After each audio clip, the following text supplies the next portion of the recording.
Good evening. Welcome to the Wednesday, August 30th, 2017 meeting of the Longmeadow School Committee. This meeting is called to order. This meeting is being recorded and aired live by LCTV. It is also being live streamed on longmeadow.org. It is a legal requirement for anyone else to disclose if they are recording this meeting. And let's stand for the Pledge of Allegiance. I pledge allegiance to the flag of the United States of America and to the republic for which it stands, one nation, under God, indivisible, with liberty and justice for all.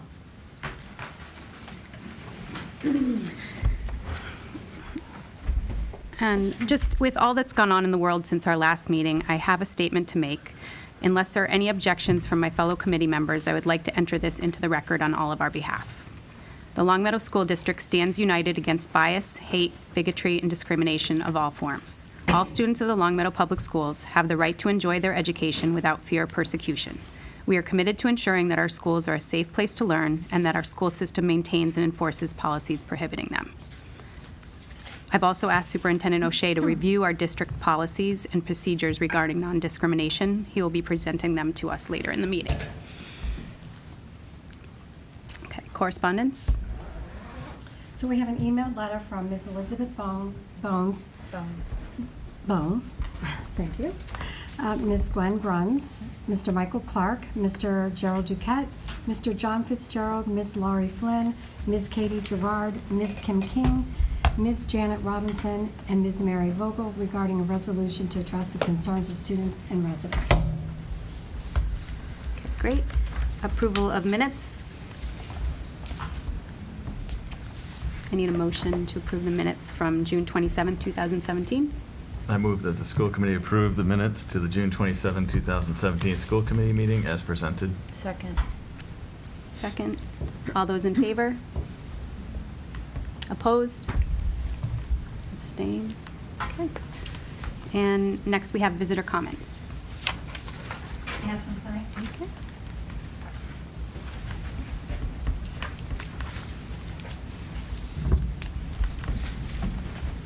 My name is Kathy Rosato, and I am starting my 31st year as an educator here in Longmeadow Public, at the Longmeadow Public Schools, all at Williams Middle School.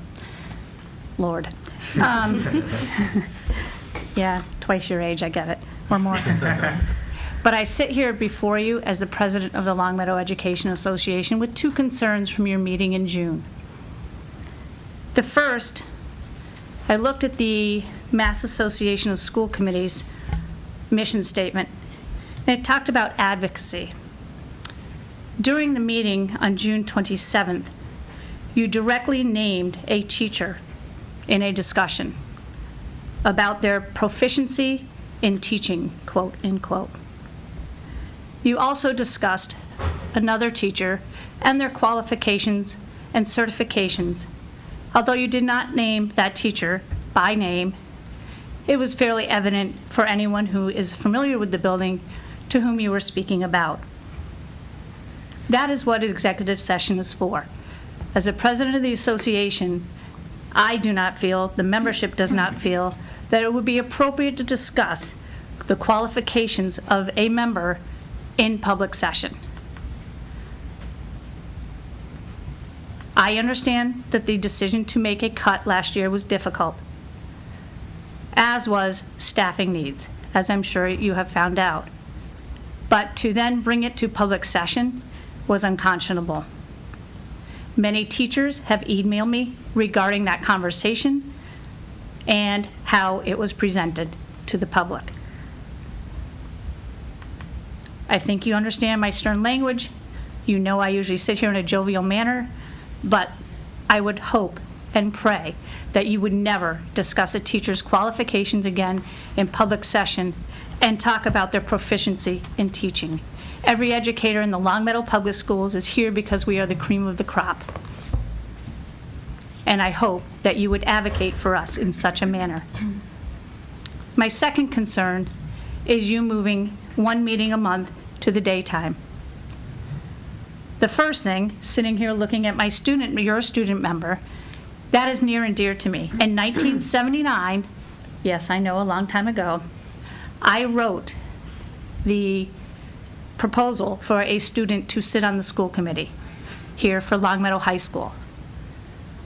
So he would not be able to attend those meetings unless he is excused from class time. Teachers, if they have a concern, will also be unable to attend those meetings. As you know, for the last few years, I've been a frequent flyer as a visitor here, and I will now be able to not be able to attend those meetings. It will be difficult for administrators to sit here. I know at the meeting of the 14th, of June 14th, when you had that discussion, you did ask Dr. O'Shea about that. But as someone who lives in a building and their administrators are pulled out for different meetings, that's just another way that those building principals or administrators will have to leave our building. And how do you prioritize that? Thirdly, part of the school committee that I enjoy when I sit here and watch or come visit bi-weekly is the students that get to come and show you all the wonderful things that they are doing in the Longmeadow Public Schools. That's now going to limit the visitation of students to present to you all the wonderful things that they are doing in each and every classroom.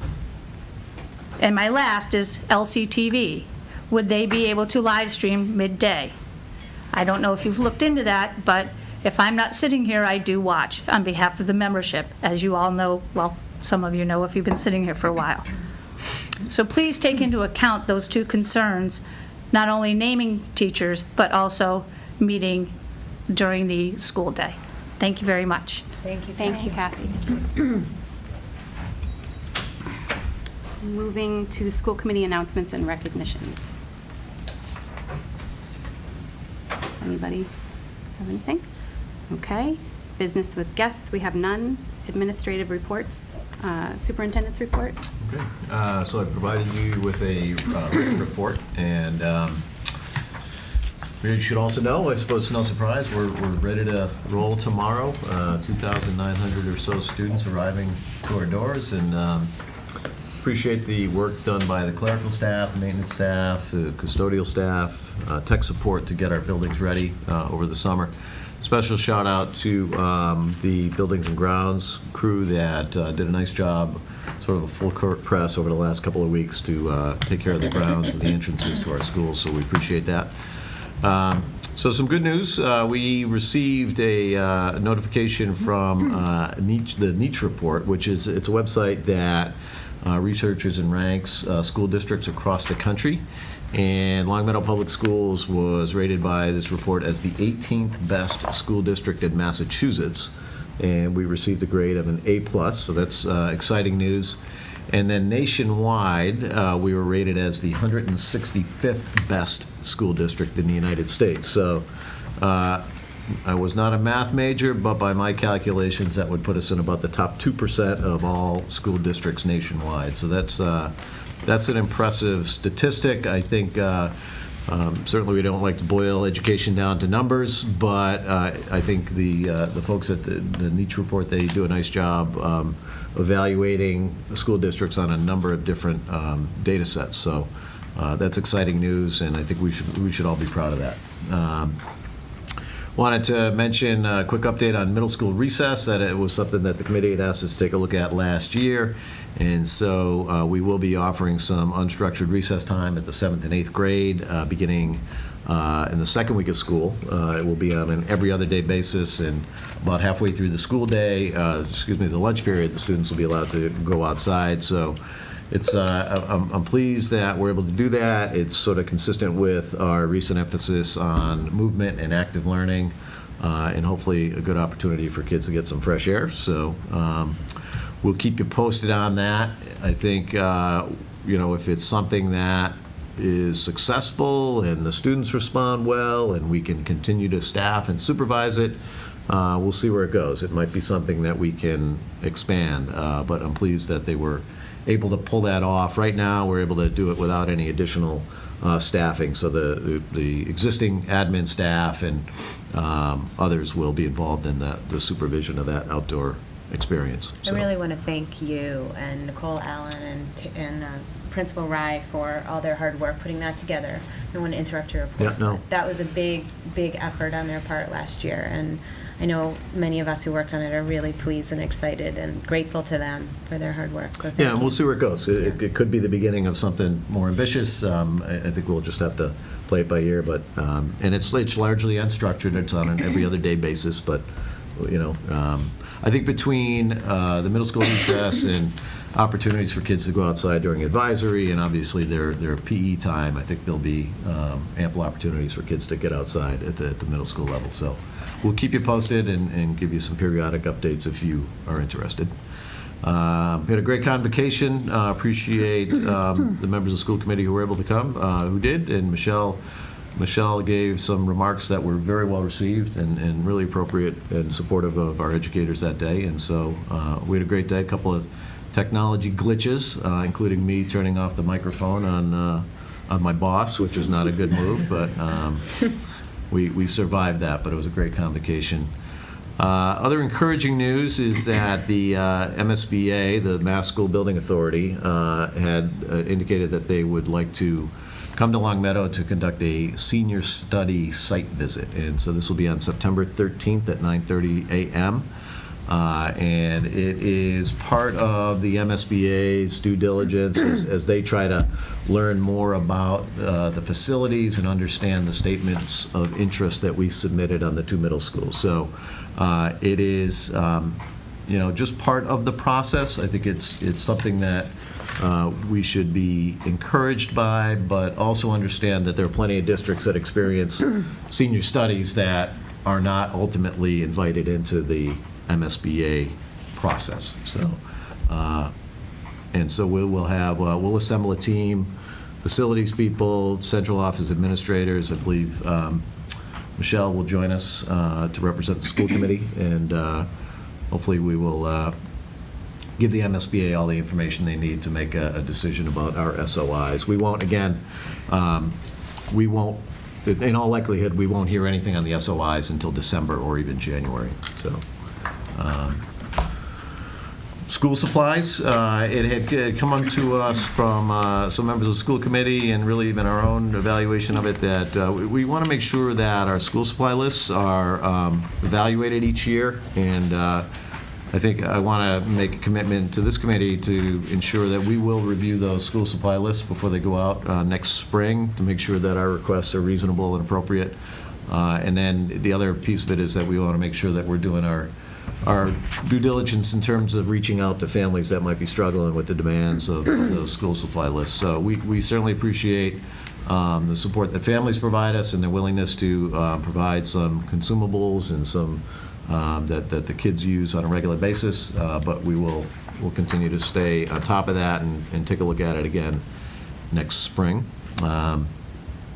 Websites, I mentioned previously in some communication to the school committee, we've got new websites online, and we're excited about the new format. I think they're easier to navigate, hopefully, and really accessible on handheld devices.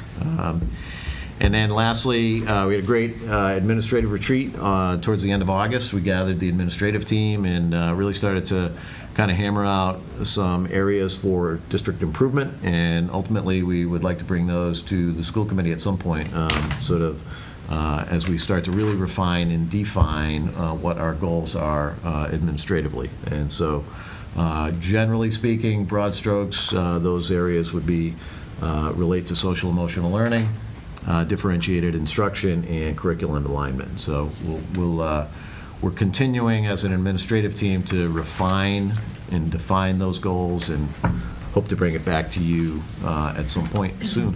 So that's all I have. We're looking forward to getting up and running tomorrow morning. So thank you. Thank you. Thanks. And next we have our Assistant Superintendent for Finance and Operations report. Thank you. That's that's Tom. you. Not my job. New packet is the formal report. There are 4 areas on the report that I'd like to speak about. Summer maintenance.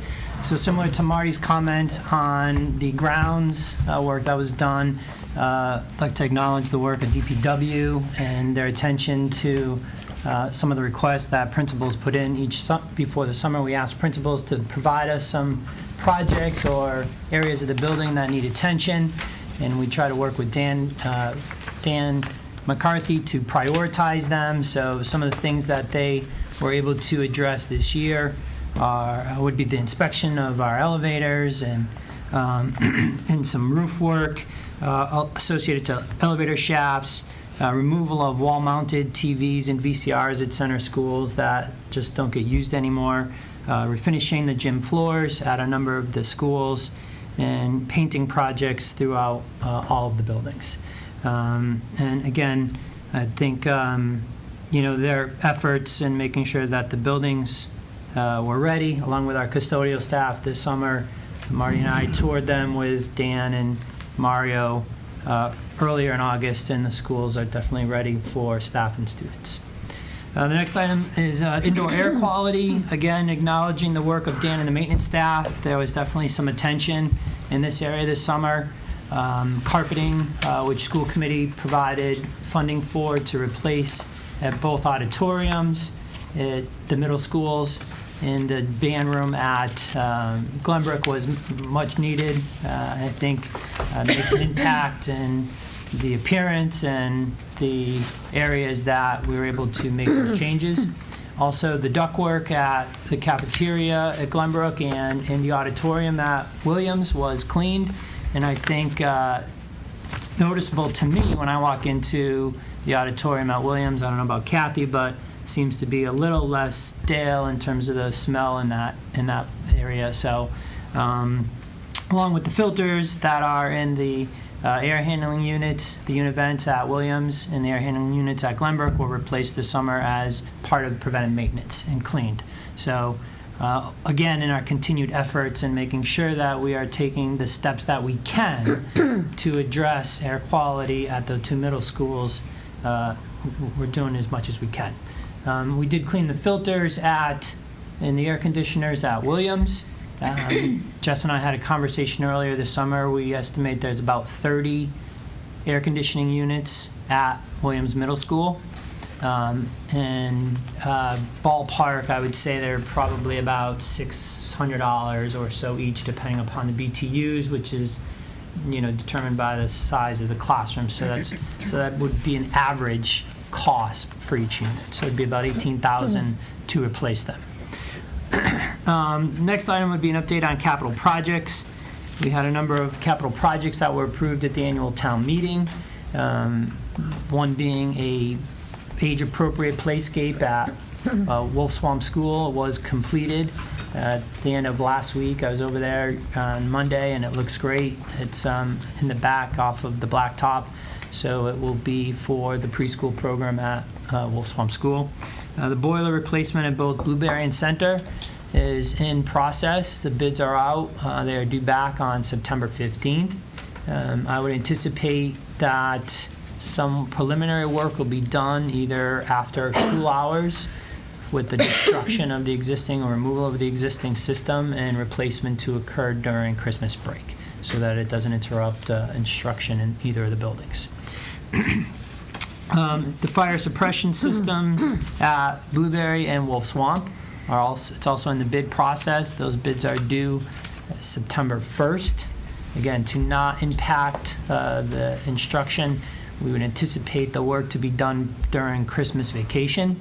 What they'll be doing is moving one of the fire sprinkler lines closer into the room so that it prevents it from freezing. Both Wolf Swamp and Blueberry have had issues where sprinkler heads have froze and burst, and we've had floods at both buildings in the past. So this is an attempt to make sure that it doesn't happen again. And the final, another project is the fire alarm replacement at Center. Specs are in the process of being developed. I believe this would require 6 days of work in the building. We're going to try to shoot for February vacation with them coming in over the weekend to make sure that it can get accomplished without disruption to the school. And the final item is the development of the outdoor playscape. Although it wasn't necessarily a school or DPW project, it most certainly will impact the grounds at Blueberry. My understanding is that process is still ongoing in between DPW and the individual who submitted the request. The final item is the sensory movement equipment. You guys, the committee approved some funds at the end of last year, about $50,000. In your packet is a list of the items that were purchased. They came in over the summer, are placed in the elementary and middle schools, and ready for use for students tomorrow. I believe what I'm hearing from the administrators, staff are looking forward to having these tools available for them for use in their classrooms. That's it. Great, thank you. Next, we have Assistant Superintendent for, Can I just ask Yep. 2 questions? So the monitors that we purchased, those are being put in now, is that the idea? Yeah, they came in the spring. We did get some initial data in the last month or so of school. They are, there's 5 in each of the middle schools, and they've been placed in throughout the buildings. They'll probably be stationary for about 6 weeks, so we'll probably move them, download the data, and then place them in new locations in the building. Okay. In the field space at Blueberry Hill, is there a bid being drafted, do you know, or is it just not to that stage? I don't think it's at that stage yet, based on my conversations with DPW. So we're probably talking a spring project. That would be based on the fact that it's not even out to bid yet. I'd be surprised if anything gets done in time for the fall season. Yeah, okay. Thank you. any other questions for Tom? Okay, now we will Me move now? on to Sue. Okay. Well, welcome back, everybody. So over the summer, our staff continued to work diligently on many curriculum-related tasks. I think I saw more staff here this summer than I've ever seen. The first big thing we continued to work on are the elementary standards-based report card. We've been working on that for, almost a couple of years now. We have over 30 educators from all 3 elementary schools and all grade levels working diligently on developing this report card. We've talked before about it. We've developed best practice and studying guidelines. We've gathered report card samples and examples for the Longmeadow report card. We've studied the practice of standards-based grading and why we want to move in that direction or continue to move in that direction. We reviewed ELA and math standards, and I say we, I mean the committee really did a lot of work on this. So the work on this committee will continue this year with staff PD, presentations to PTA, PTO groups, school councils, informational sessions for families. And the draft report card is not quite ready yet, but it's getting close. We'll have a new draft this year, and some of our report card committee members will pilot it this year.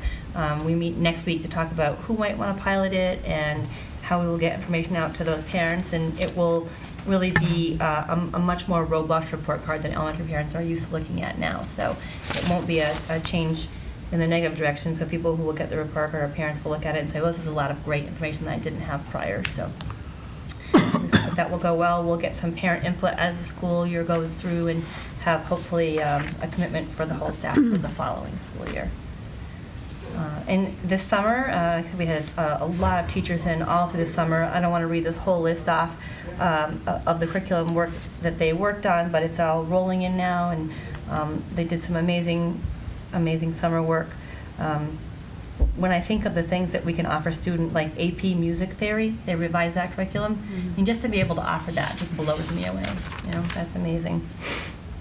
Another thing we did was had some training on the STAR assessment. That's the assessment that the middle school moving towards and away from Ames Webb to do some accountability assessment for students. Let's see, other exciting things. We have our PGC courses are coming in the fall. We have 13 fall courses. Some of them are already full. We're going to run them again in the spring. They've had so much growth. And then we're going back to Atlas curriculum mapping. So over the summer we cleaned up all of Atlas. We downloaded maps that were pertinent and took away maps that were 15, 20 years old, and so revamped all of that, got folks who didn't have permission to be back in it, and so we're going to be looking at using the Atlas program to develop scope and sequences or to articulate scope and sequences in curriculum K through 12 this year. School opened for us on Monday. It was a great morning opening, and then we had technology mini courses throughout the day, and the tech department did an amazing job, but mostly it was our staff that volunteered to teach the mini courses, and they ranged from basic computing to working with computers and things like that, or a robot. So I got great feedback. Marty did a couple of sessions, and I think you were overbooked. I think you were sneaking in that weren't supposed to be in there. But it was all technology related in some way or another. It was a big endeavor, and many kudos to everybody who helped with that. On Tuesday, the principals had their staffs at their buildings. They did some social emotional work and some team building stuff. Marty, I know, got out to lots of buildings. I got out to some of the buildings, and I was happy to see that everybody was smiling. I got to Williams when they were having pizza, so they were happy at that building. For sure, they had a really cool activity in the morning. And upcoming, let's see, we're going to continue our report card committee meeting. That's next week. Our wellness team will continue to look into the non-academic indicators of success. We did a lot of work on that last year. We'll continue to make some recommendations to the classroom teachers about how they can work in that area. We'll get our curriculum leadership team going this year to plan important PD and hear from them and continue to lead pre-K through 22 curriculum alignment. 4th and 5th grades, oh, this is exciting. So 4th and 5th grades will each get 8 lessons of drug prevention this year. We're looking forward to it. We have our certified teacher who will teach 8 lessons at 4th, 8 and 5th, and she'll rotate through the 3 schools. So she'll be at one school for the first trimester, the second, and the third. That's a research-based program, and I'm really excited that we can move that down. We've been trying for so long to get something down there. So that's great. In PD, we're slowly shifting towards job-embedded PD, where we do more of that PD during the school day when students are in the classrooms, computers are in front of kids. So we're going to continue that work in ELA in elementary. We have an amazing math consultant who's going to come in and do some of that work from Mount Holyoke College. So everyone's really excited about that. And in November, we have, I think, November 9th off for PD. And then the 10th off, and then the 11th. So those of you who don't have to come for PD, you have a 4-day weekend. We'll work on some horizontal and vertical alignment and some ELA and math subject-based PD so far. So we have lots of stuff going on. Thank you. Yeah. Thank you, Sue. Does anybody have any questions? Jess? Thank you, Sue. I just wanted to ask you about the STAR assessment. That's going to be replacing Ames Web So we took in total, or? We took not at elementary. Okay. We took a break from Ames Web last year in middle school. I don't know if you remember, but middle school folks thought that it was pretty cumbersome for middle schoolers, considering that the elementary students had it K through 5 as an assessment, and they wanted something that was a little quicker and computer-based, totally computer-based, and that generated some reports that they could use almost immediately. So we looked at a few different assessment systems and settled on the STAR assessment system. A couple of local districts use that, and it gives a pretty quick parent report. And again, these are just snapshots in time, just to guide, instruction. And yeah, we'll be starting to do that in the fall. So if your kids come home and say they took the STAR assessment. So it's you said it's just the middle schools? Just 6th, 7th, and 8th. 6th, 7th, Yeah. and 8th. Is it something maybe we want to look at for the elementary schools potentially? They or? did look at it. They were here and peeked at it, and they want to stay with Ames Web Plus. They do? They feel like they want to. Okay. Yeah. When you said cumbersome, that got my... I know, yeah, and that did go actually all computer-based recently, so it's been a little lighter of a load for them. Okay. But it gives them kind of more information that they're looking for at the elementary grades, and Okay. so they're happy with it. Great. So for the folks that maybe are unfamiliar with that, it's a universal screening tool. Right. Fall, winter, spring. Yep. So it's a sort of a dipstick assessment, and teachers will make instructional decisions based on the feedback they're getting from that quick assessment. So it's a powerful way of kind of mapping or understanding a child's progress from September to June. So That would be helpful with differentiation. there you go. Yeah.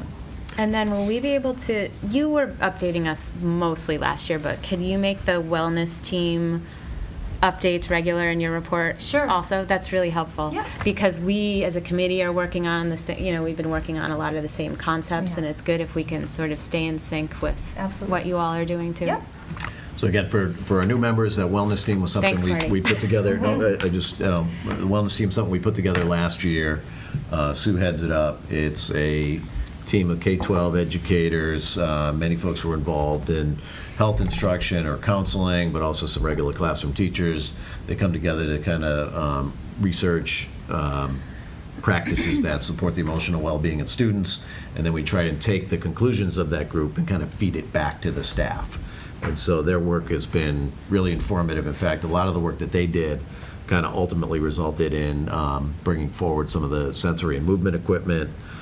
So a lot of, like, as Jess is saying, there's a lot of arrows sort of starting to point in the same direction. Yeah. And so it is good that I think everybody understand the work of that wellness team, and understand that, we have experienced the support of the school committee on a lot of that work, so that's been great. So it's a lot of arrows pointed at the same targets, I think.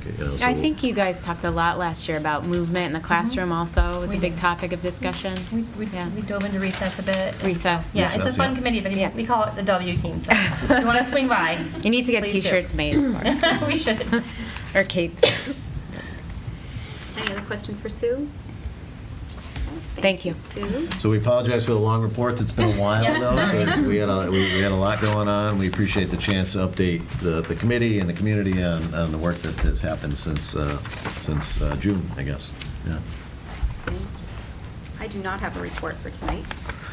Reggie, do you have a Oh, report? I want to go back to Mrs. Bertrand Okay. about the movement in the classroom.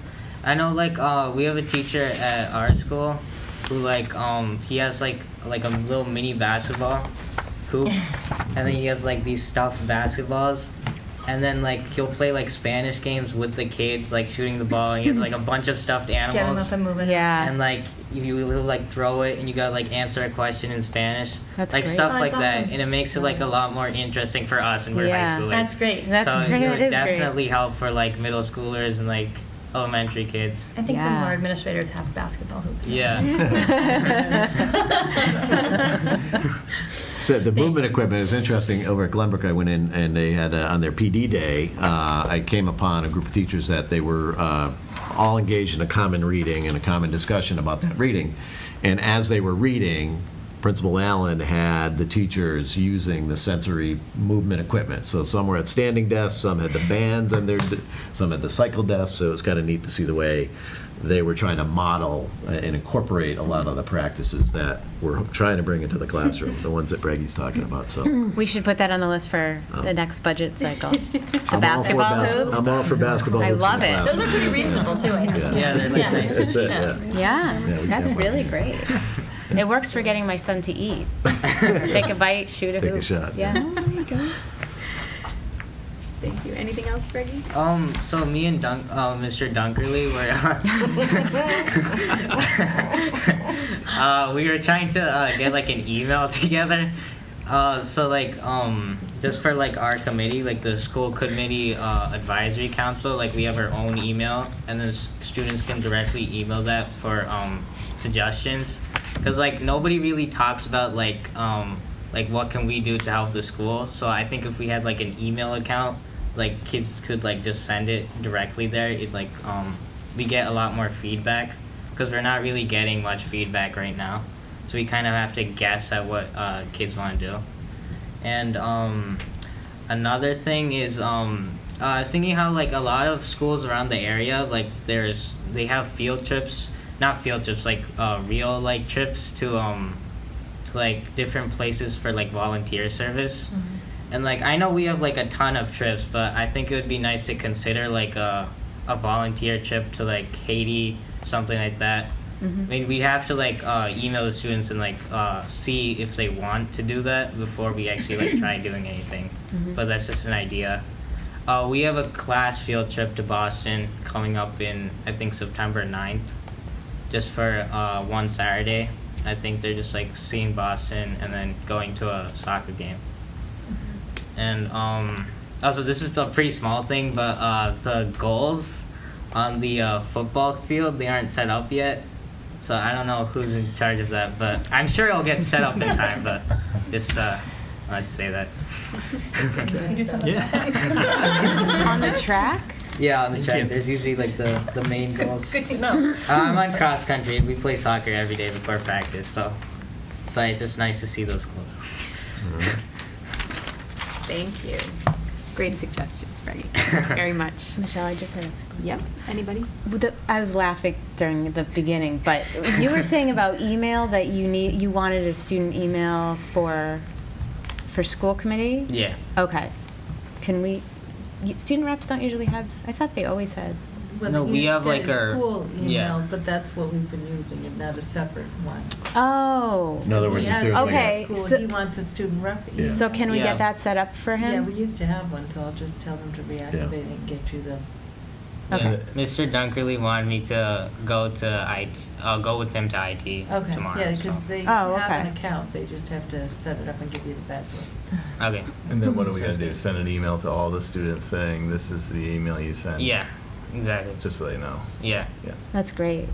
Because we're constantly trying to figure out ways to get more feedback from students. Yeah. So it's really helpful that you're thinking about that this early in the year. I appreciate it. Thank you. Thanks. Okay. Any other questions for Breggy? Great job. Thank you. Other reports, LPVEC, Legislative, SEAL, Food Services, Capital. Does anyone have? Okay. Finance Subcommittee report. Russ? Tom? I'll go first. So I'm passing around some documents that Finance Sub reviewed earlier this evening. The cover sheet is an attrition sheet. It shows changes in staffing since the FY18 budget was developed. So any kind of changes, whether it be retirement, resignations, that have occurred from when the budget was developed. It's a fluid document. It most certainly will change. It's actually already changed since it was produced at the end of last week. So the figures on this will change as situations and staffing events occur throughout the course of the year. So it's primarily informational to the school committee at this time. The second sheet is a document showing some individual requests that the committee will be asked, the school committee will be asked to vote at the next meeting. Finance Sub reviewed them tonight and recommended them, but I didn't have it on tonight's agenda, so I'm distributing it for you tonight, but we'll review it in more detail in 2 weeks for your consideration. Just briefly, it's a staffing position, a teaching position at Wolf Swamp in a special ed program. The increase in the elementary librarian positions up to the FY17 level, which equates to a .2 at Wolf Swamp, a .1 at Center, and a .1 at Blueberry. Some mentoring for our new hire, principal at Blueberry Elementary School. And then and those three are included on the cover sheet, so those amounts are already included in the bottom line of the attrition document. And then the bottom four, Sue will be talking about the Title I grant next. And so the adjustment counselor and the special education supervisor positions at Wolf Swamp a portion of their salaries were funded with Title I funds.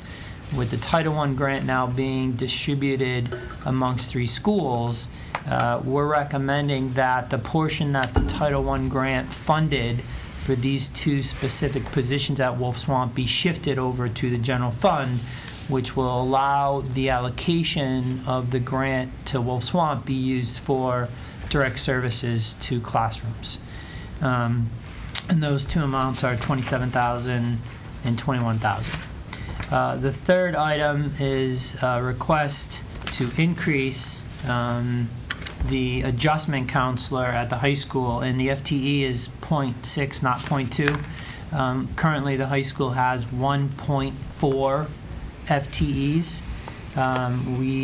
With this request, it would increase them to 2 full-time positions. And, again, to help address some of the social emotional concerns and hopefully be proactive in our approach to supporting students in this area. So there would be an increase of about $29,000 and change. And then the final item is an academic tutor for Blueberry. Over the last few weeks, we've seen a little jump in the 5th grade enrollment. We currently have 73 students with 3 sections, which equates to approximately 25 students in those 3 sections. So in order to support those sections, we are recommending that an academic tutor be provided to help with some pull-out or some co-teaching, with those higher class sizes. So that total for the bottom 4 would be $111,000. So I just wanted to go over quickly, but it will be on our agenda in 2 weeks for consideration from the school committee. So if there are no questions, I will turn it over to Sue This works. to do an update on Title I. I ask a question? Yes, sorry. Those class numbers are kind of high. Yeah. What is our cap on that? I know we've had this discussion before. What's the max we'll go with the class? Because we're adding an academic tutor, but we've still got 23, 25 kids in that. Yeah, there's no, by contract or by policy, there's no specific number. I think Diane pulled together the numbers that we've seen at the elementary level in the last probably 7 or 8 years, and so that was helpful for me to see, what the practice has been. And so I think at the elementary level, it depends, generally speaking, the lower the grade level, the smaller we're hoping for, and then as the students get older, we might have some room for growth in terms of class size. But generally, we've been even in the upper elementary grades, we've been in the low 20s, even high teens. So that I think typically is the target. What we experienced this summer was, right into the second half of August, some registrations that came in later than we anticipated, and so the numbers popped a little bit. When we talk to the principals about that, what they will look at is really, rather than saying, a specific number is a cap, and they don't want to have a class size over X number, they'll want to look holistically at the needs of a particular group, right? So at one grade level, based on the needs of the class, the composition of the students, 23 might be doable, but at another grade level, maybe even 19 is a challenge. So, we try to look at it a little bit more broadly than just looking at a number. Having said that, I do agree that at the 5th grade at Blueberry, that seemed to be an area that popped a little bit for us at the end of the summer, and so adding that academic tutor, we hope that will give the teachers an opportunity to create smaller instructional groups. Maybe the academic tutor would be involved with creating smaller reading groups or smaller math groups. So we think it'll provide the support and help that the teachers will need, and that will benefit the kids at that grade level. And I think we can kind of keep an eye on it, and if we find that that's not meeting student needs, we always have an opportunity to do other things. Sue and Jean Fontaine have talked about, maybe we should explore more co-teaching opportunities. There's other instructional groupings that we can create. You could even go from an academic tutor to a full teaching position where a teacher is responsible, again, for taking students out and creating smaller instructional groups. And so I think we want to see how it's looking in the first few weeks of school. We can come back to you with a report, and the numbers are higher than we typically see, and we would want to be in the low 20s, even at the upper elementaries. But we had, there was a private school that closed, and so we had some families come to us that we didn't anticipate. I was looking back, actually, what we had thought in the spring, we thought we'd be at the 22 or 23 level at that 5th grade, and so now we're more like 23, 24, so. Now, I have a question. There's 73 kids in 5th grade, and there's 3 classrooms, so that's not putting me at 23, 24. Right, so there could be some students that are in a specialized program, And so and Sue, you can help me out with this, but they might be, or there might be students who are Yeah, pulled they're out for already reading and math. they're grouped in a smaller group for some of the major subjects. I'm glad you're saying you're going to monitor this because it's high. We have a new principal over there who's not able to necessarily, doesn't know the kids. So as long as we can revisit it, and then there is that option of adding that co-teacher in that, because Yeah. one academic tutor for 3 classrooms with high, I just think we got to keep an eye on it. Yeah, and to add a section, I guess everybody understands this, to add a section at this late date, I think that would be very disruptive. Do we even have the room over there for it? In I another think we do. classroom. I think we would have to move Yeah. some people around and make it work, but yeah. It would be a domino thing. But Yeah.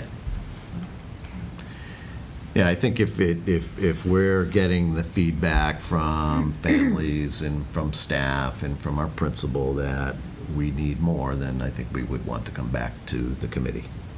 So, Jess? I think,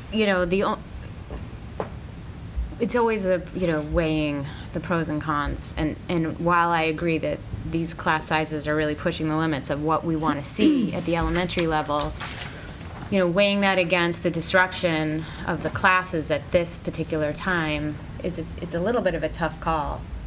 I'm not suggesting making another section, but if we need to do a co-teaching, if we need to put another staff member in there, was just. Okay. and even with existing staff, there are some arrangements that we might be able to make. And it's, again, looking back over the last 7 or 8 years, there have been times where we've had 24 or even 25 students in isolated cases at the 4th or 5th grade level, so it's not, this isn't uncharted territory, it's not necessarily where we want to be on a regular basis. I appreciate this committee's commitment to keeping class size low at the elementary level, but we'll definitely monitor it and come back to you if there's some additional supports or staffing that we need at that level. Jess?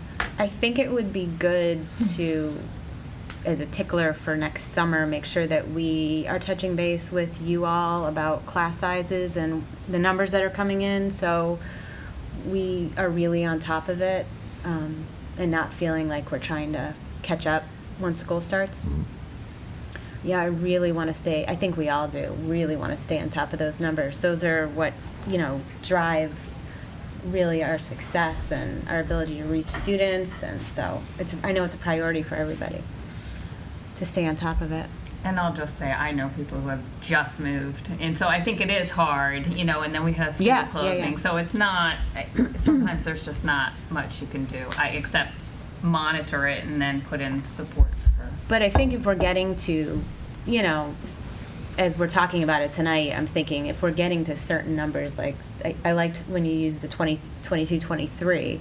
If we're there and maybe it's not even August yet, I think maybe we need to check in and think about, I don't know. I just really want to be on top of that issue. It's so critical. Well, this class is going to follow, so is it a bigger class for 6th, 7th, 8th? Right. And we did, and Tom, you can help me out with this, I think it was at the 2nd grade level, we had in the budget a position that we were kind of, holding pattern on, and we ultimately did post for that. Was it 2nd? That was correct. We had a position, we weren't sure whether it was going to be 5th or 2nd.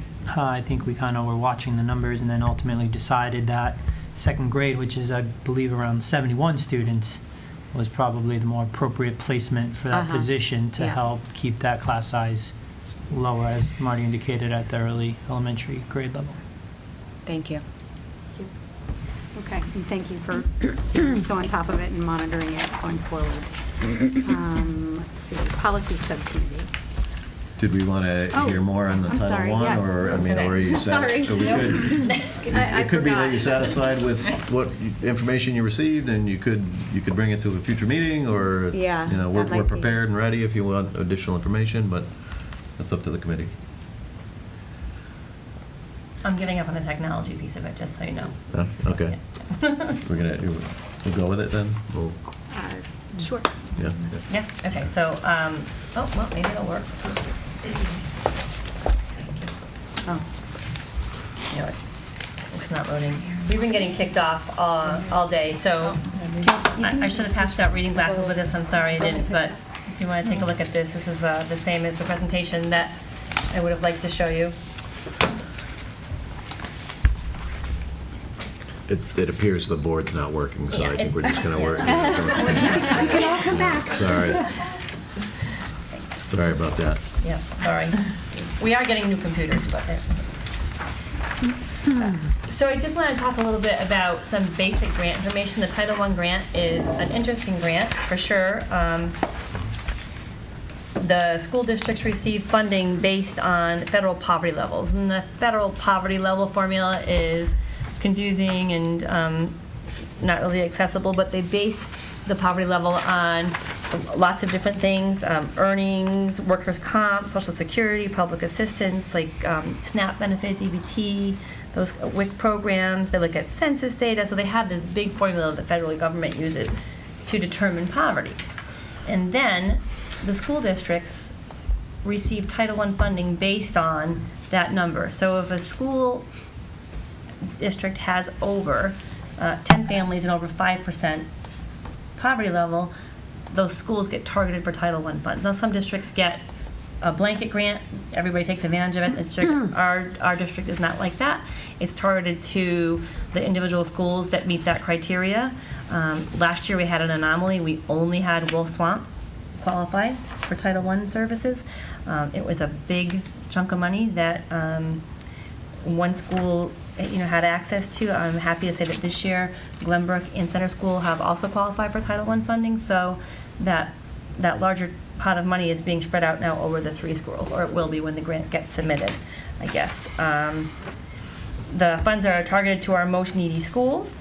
Our local private schools receive a proportionate fair share of the Title I funding, as they have students who qualify for that too. So we do some outreach work with them to see if we can get them some funding for their endeavors. The grant is, although it's a grant that the foundation is based on the poverty level, when we go to determine who is eligible for the grant money, which students are eligible, we have to look at students who are in need of failing, or may be in need of failing. So, and the interesting thing about that is the schools then develop those criteria. So whatever criteria the schools come up with, students have to meet. And I think there's a little slide on that, the qualification criteria. So we look at MCAS data, we look at our universal screening data, we look at our benchmark assessment system data, we look at MCAS scores, and students who fall below a certain level will qualify for Title I funding. And then automatically we consider students who receive any kind of federal assistance, free and reduced lunch, those kinds of things. So it's kind of a big qualification process. I had a data form, it's online, I can't show you necessarily, but we track student data, Title I student data, from the beginning of the year to the end of the year, and we track it beginning, middle, and end, and most often in eight-week increments. I think you have a little sample of a data collection form there on a sample student, and the data team meets, considers how the student did in their universal screening assessments, teacher recommendations. They decide on a service. They meet with that service. They develop some goals around that service. The team meets again on that student in about 8 weeks, reviews the student performance, releases them from Title I services or from whichever service they're getting, or continues services in a different area. You can see that students can have more than one service. In fact, most students do have more than one service, and I think that was maybe a little bit of the question around how do you evaluate Title I to see if it's really working.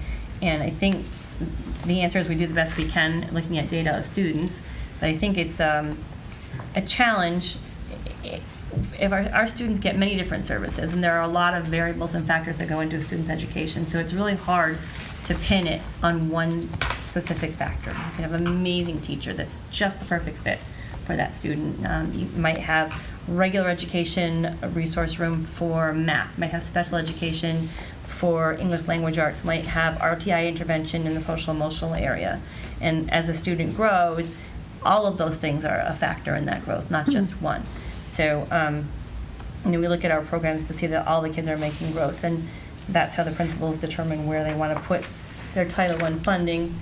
And I have some allocation slides for you on what the money was spent on in the past 3 years. So 15-16, Woolswamp and Glenbrook had allocations. You can see that the majority of it goes into staffing for support for students. Last year, Woolswamp was the only school that applied. Glenbrook didn't quite make the funding, and they actually lost a tutor because of that, which they complained about really all year long. They had a hard time without that tutor. They had big plans for that tutor, and the grant doesn't come in necessarily till the summertime, so you don't know which schools are going to qualify for the money until people are gone home, kids are gone home, and so we actually have to lay off our Title I staff at the end of every school year, I think, as most of you know, because we're not sure of the funding for the following year. And I think at some point we lost Title I altogether. We didn't have it for several years, and all of a sudden it showed up in our grant information, and we're, yay, we have some money back, but we hadn't done any planning for it because we didn't expect it. So at any point we could get none. We just meet that poverty level in certain schools. So families move in or out, it could push our grant one way or the other. So I know, Stephanie, I don't know if you're asking for more information, but I'd be happy to gather more for you. I'm just a little confused at exactly what you were looking for. So, well, a lot of what you covered is some of the information I was looking for. I was really looking for how information on the program itself. I don't think we've ever really talked about it, and as a committee, we will approve the use of the funds, obviously, but in terms of the program and how it's used and really how it's implemented and how it's evaluated, and I know different things have been tried in terms of trying to assist students who are most at risk, and so my question, it was general, but then also specific about what's been tried, what hasn't worked, really just feedback, because $300,000 is a lot of money. Yeah. And I saw in terms of supplies on there, I think it was almost $70,000 in supplies, and I don't think that the kids who are receiving free and reduced lunch are even having school supplies spent, so, covered. So I was asking for more specifics. Gotcha. And how are those supplies, what's being purchased, and how is it being evaluated? What are your markers? What are you projecting for this year with 3 schools, and just a basic program design and evaluation? And so we struggled some with that large amount of money at one school, one small school, right? And we are carrying over a significant amount from last year to this year, because you don't want to spend it on just because you have it. You want to make it targeted and meaningful. So, yeah. So I think as we see the needs go up across the state and even within our own district of families, this was one thing that caught my eye as to money that we received, and I don't think that we've heard how it's been spent. Gotcha. And really how it's evaluated and what's worked and what hasn't, and how can we improve it and really help these families. And it's difficult because now you're at 3 schools. So you're at 1 school and you're at 3 schools. So really, how does that work, when you get that money in, and how do you decide how it's going to be used? And so the principals are looked at data, and they know their areas of need, the most critical areas of need. So we really depend on, the information that they've gathered over the last school year. But Central School was shocked that they qualified and had Title I funds, and pleasantly so. So yeah, they were able to pick up a couple of more tutors on that. So if we could get some information about how that money is used over this coming year when it comes in, and really hearing about whether it works as expected or it didn't, or you're hoping for more, and because not only do we get that fund, but I'd also like to hear, are there gaps? We don't, obviously there's not a plethora of money, and so if there are gaps that we're not able to meet with that, with those funds, I'd also like to hear it. So if we didn't meet the mark,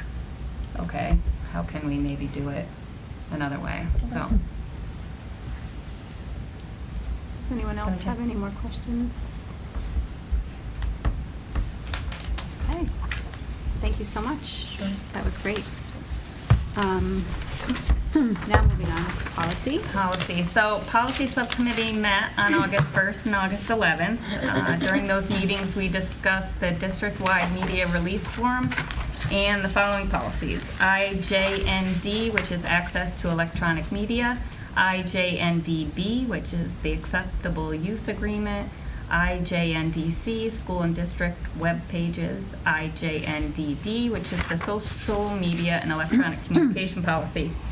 Work on those policy continues, and all of the subcommittee members, so it's myself and Karen and Melanie, we're in agreement with the changes made to the media release form as provided by Superintendent O'Shea. We don't need to vote on that, that's not a policy, but we did look at it in the subcommittee. We also discussed a strategy for review of the district's policy manual and possibly using MASC's services. They sent me a quote as well as a timeline, what their expectations would be for the subcommittee. And we decided to revisit that possibility after our work on sections I, G, and J is complete.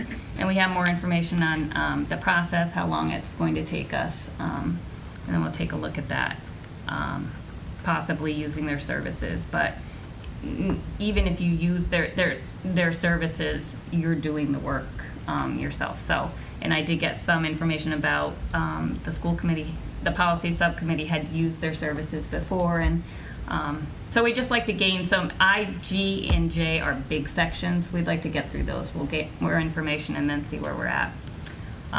We're going to meet again on September 6th, and we're aiming to meet twice a month.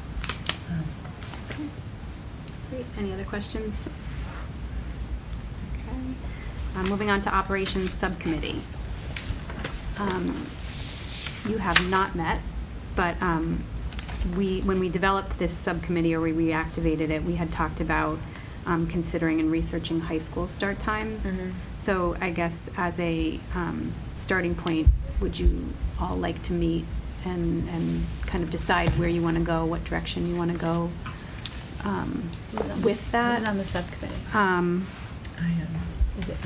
Yeah, who else is on? I think Me it's and you, Karen. Karen, and... Just Melanie and Karen. Okay. I am. So, not now, but after the meeting, you guys want to try to, just start that one up. Okay. Let's see. So, Michelle, I'll just say really briefly, thank you for putting that on the agenda. And our committee has sort of touched on the issue of high school start time, looking at it last year. We talked, we batted it around, talked about it. I talked to somebody in Newton. I know they've been working on it, and it's definitely been a buzz in the education world. And as Marty and I have discussed, there's so much research to support later start times. I wish I could name all the organizations that endorse it. I think it's the NEA and American Academy of Pediatrics. For high school to start no earlier than 8:30 for adolescents, given their biological clock shifting to needing to go to sleep later and wake up later. So I'm hoping that our little subcommittee can start looking at what other communities are doing, because I know from 10 years ago we even talked about this topic, that sports is a big concern in that schedule. So, what are other people in our area doing, and what are other districts across the state doing and across the country? So I think it would be great for us to gather some information, and I'm so interested to hear what you have to say. Yes? I Would think you like to be on the subcommittee? Yeah, I think I would. That would be great. That would be fantastic. Can we do that? 8:30 would be wonderful. Yeah. And it's knowing from my experience, I just can't fall asleep earlier sometimes. I just can't fall asleep till 12. And it's not your sometimes. fault. It's your body. Yeah. So I know that would be kind of hard with sports, because then it pushes. Our practice already goes till 5:30, which is kind of late, because we have homework and a bunch of other stuff we need to do. But regardless, I think like a later start time would be really beneficial, and like kids could like get up earlier and then like see their teachers in the morning more, and like a lot of kids already do that, but this would just be like some kids see teachers after school and some kids see teachers before school, but like even with later start times, more kids could see before school. Yeah. So I think it's a really good idea. Yeah. I mean, anytime you're looking at such a huge policy change or time change, there are always cons and challenges. So I think as a community, we just want to start to have that discussion and open it up and see what parents think and talk to students more. What do we want to prioritize in Longmeadow, and what do we feel we can work with and juggle, really. I think really thinking, just having a conversation and thinking more about it. So. And on that note, I know, Marty, you had emailed us some information over the summer Yeah. of things that had been happening and how communities were handling it. And I think, maybe you can just get the ball rolling on how we in Longmeadow can approach this if we want to, and, whether it's a parent organization or, a group that forms to look into it. But I think it's maybe our responsibility as a school committee to at least consider how we would, put it out there to our communities. Yeah, it would be helpful to get high school parents involved early on. It's a big survey, maybe. Yeah. Would it be possible to have that subcommittee provide the committee with all of the sports start times, meet times, what time they leave on the bus?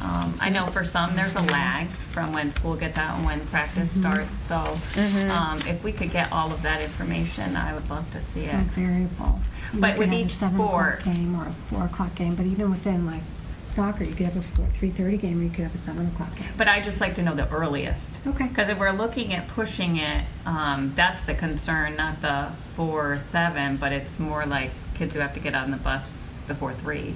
Yeah, I know some communities have dealt with that by having some of the kids pulled out of school a little bit early to go to games. So let me happens just here, call too. Beth. It Beth had her happens hand here. up. So Oh, we'll just Beth. hear from Sorry, Beth. Beth. I'm sorry. Sorry, Michelle. Quite a That's bit okay. about this at the last meeting, and I'm not going to go over every point that I brought up that time, but it is important, I think, to look at this regionally and see what Yeah. happens at the state level as far as mandating this across the state. But not only looking, it really is such an inclusive, like, so many different components have to be looked at to make this work, but not necessarily just athletics. Definitely Mike Capitasto and MIAA should definitely be brought on board, but the transportation costs, just the perfect storm of a traffic nightmare of Williams, Blueberry, and the high school all getting out at the same time. I would be very interested in a no-cost option for transportation, because anytime you have to juggle the bus schedule, what impact does that have on our budget? How many buses are we adding? What cost are we adding? So just those things for the committee to look at, but also I had recommended at the last meeting, and this might be something for Breggy to be proactive with, but not even starting with a parent survey, but really the students. It's the high school students that I think are going to be most impacted, and the ones that I have and the ones that I've talked to have strong feelings about this. So I think it'd be great to get that, email account up and running for you. Yeah. And maybe use that as kind of a springboard to maybe get a survey out to the kids and and work with principal over at the high school to see if you can, just start from there and get your feedback and say, is this something the kids even want to do? And obviously include the parents too, but I think the high school students have some pretty strong, because you're right, it pushes back your entire day. And we're not just talking sports, we're talking about kids who have music lessons, tutors. I think we can't discount a huge population of kids who care for younger siblings. Right. A lot of parents have to put that in the mix because both parents are working. So there's a lot, I think, that we put on kids after school that we have to be careful, like how far we push that day back. Yeah. Stephanie? Just quickly, Sorry. I agree with you. I mean, I think this is just like the beginning and just hearing it. But what's interesting to me is this isn't, this is done in other states. So, and what's done there is the the high schoolers go later and the younger kids go earlier. So it's reversed. So everyone wouldn't be going, getting out at the same time, but there are pros and there are cons. And I think that starting the discussion and collecting information and hearing from people is a good place to begin. And that was really, I'm sorry, it's not an agenda item to talk about the high school start times right now. I think it was more of like, this is a humongous project and a huge endeavor and so many moving pieces. So if you all could get, started on talking about it, and then we can, kind of get a report from you and Yeah, as hear Beth how pointed that- out and Stephanie pointed out, it's complex, and we really just wanted to get the conversation started. Exactly. Yeah. Okay. Thank you, Michelle. Thank you. Let's see, I've lost where we are. Ongoing business, the MASC conference discussion. So I basically, we had to put this on the agenda because I've never seen so many different answers come through.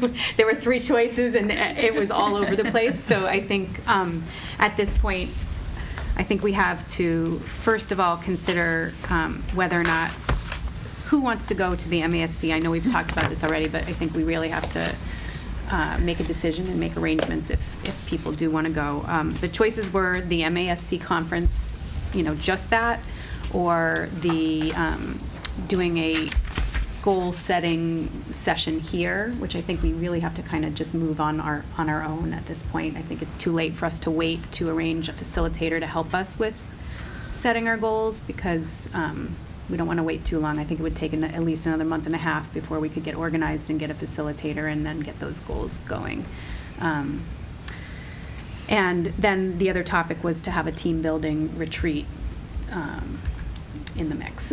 So we had, I can review the email that I sent out to you all, if that's helpful, but I don't know if you remember it, maybe we can just go around the table and talk about what you'd like to do at this point. I think we have to move ahead on our goal setting, or at least that's my opinion.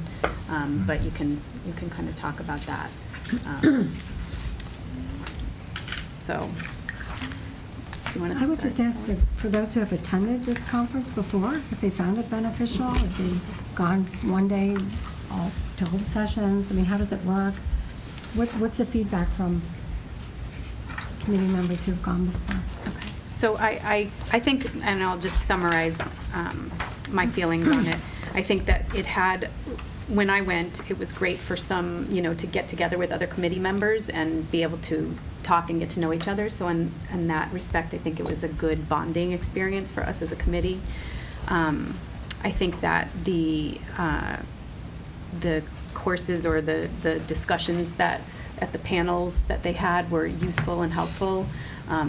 Do I think we could maybe understand some of that in a different way? Absolutely, or at least have discussions on things that are more targeted to our district. There's so much offered there, so it was useful and it was helpful. It was a lot of travel and it was expensive. So I guess I was suggesting some alternatives to that, where we could do some bonding and some team building together, and have more of that versus just.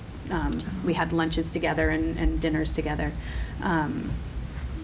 And then in terms of the goals, that actually had nothing to do with the MASC conference setting goals. It was just something I thought of that could kind of tie aside. So I guess in summary, I liked the conference. I thought it was helpful, but I also think that we could do something maybe better locally. But again, at this point. Stephanie?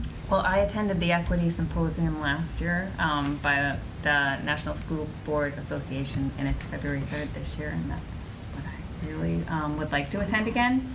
But in no way, it doesn't matter if we do something else and I do that, but just in terms of what I found to be extremely valuable, I did. And so I'm looking to attend that again, but in no way should it influence what we decide here, and I can do it on my own, or it doesn't matter, but. I left one thing out, and then I'll move to Beth. I'm sorry. The other issue, or the other benefit to the conference, was that it provided the training that the new members need for being on the school committee. So as an alternative, if we wanted to, I was trained here on site. Someone from MASC came out and did a training here in Longmeadow for the new members, and that is, I believe, still an alternative for us. So I just wanted to throw that into the mix as well. So Beth. I like the idea of being able to double dip and kind of do the training at the actual conference. Just for me personally, for the MASC, just looking over the program and panel sessions, I found like 95% of them to be pretty interesting and something that I felt like would be beneficial to bring back to the district. So just at first glance, I felt like there were definitely a large proportion of topics that I thought would be great for us to be exposed to in some capacity, whether it's the whole group or new members or whoever wanted to go. I did feel like they were worthwhile. Okay. Yes? So how many of us are actually might go to the conference at the Cape? Sounds like you might not go. I'm available. It's at least 3, maybe 4. I mean, I would go if enough. I mean, if enough people are going. Last time I went, it was basically me and Marty for a day and Jess. That's part of it is kind of team building too. So if only a couple people go, it's not all that useful. I mean, it's useful because you learn something, but it's better if we're all learning it together, or a fair number of us, at least in my opinion. Okay. Just on an aside, I think, just to keep in mind, I think LEAF is on that Saturday. I'm not sure what time it wraps up, but. Oh, it It almost always is. Yeah. I remember coming home. It is. for that. Just to keep that in mind. Yeah. But I'm definitely interested in going. I know I could find a number of topics that interest me. Just to clarify, that mandatory orientation that the new members have to attend, do they offer that at the conference as well? What happened, so that's how I did mine last, Okay. 2 years ago. Charting the course. They star the Okay. courses that count towards the time, so you gotta go to it, you gotta kind Okay. of have to go to those. Okay. But they have a whole bunch of different options. so. Okay. Jess? Sorry. I think they sign off too, like you do a little check mark thing and then you have to give it to somebody and they sign off that you did the 8 hours. Okay. But talk about like double dipping. That's good that we could get that accomplished too. Yeah. Well, if we go. Jess, did you want to give any input or? Just that I had touched base with Glenn Kuchar at MASC about coming here and potentially doing a new members training for us on site, and I think he's going to be available to do it soon. I just haven't heard back a confirmation about what his available dates would be. As soon as I do, I will let Michelle know so that we can have that as an option as well. But in terms of the goals and goal setting, I think we need to decide, do we want to incorporate the goal setting as part of a regular scheduled meeting, or do we want to do an off-site goal setting meeting? Because last year, my understanding was that we departed from what you guys had done previously by doing as part of the meeting, that you had done some off-site goal setting meetings prior to that.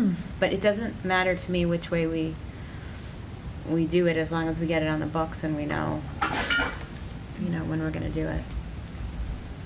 Okay. So, Karen? I, just looking through it briefly, found a ton of things that I would love to go to. Is it mandatory you go the Wednesday through the Saturday? No.